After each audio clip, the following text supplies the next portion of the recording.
ఒక్కొక్కప్పుడు మనం జీవితంలో ముందుకు సాగడంలో మనల్ని మన ఆలోచనే ఆపుతూ ఉంటుంది. మన ఆలోచన మర్యాద ఆపుతుంది. మనం ప్రతిరోజు పని చేస్తూ ఉంటాం, కొన్ని చూస్తాము, కొన్ని పొందుతాం, ఒక స్థానానికి చేరుకుంటాం.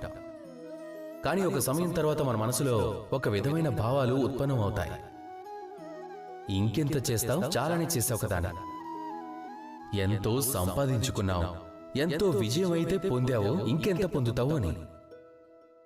అప్పుడు అక్కడ మనం ఆగిపోతాం.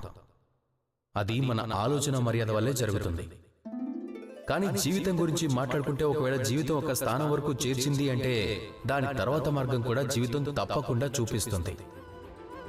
మనం చేయాల్సింది ఆ మార్గాన్ని చూడటం, దానిలో ముందుకు సాగటం. ఏదైతే మన జీవిత యాత్రలో అవుతుందో అదే జీవితంతోనూ అలాగే ఆత్మతోనూ కూడా అవుతుంది.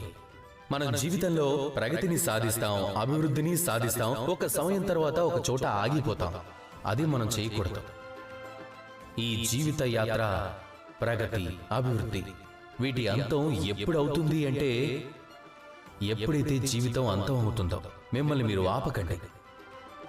మీ జీవిత ఉద్దేశాన్ని సమాధి చేయకండి. ముందుకు సాగుతూ వెళ్ళండి. అలాగే నాతో ప్రేమగా చెప్పండి, రాధా కృష్ణ.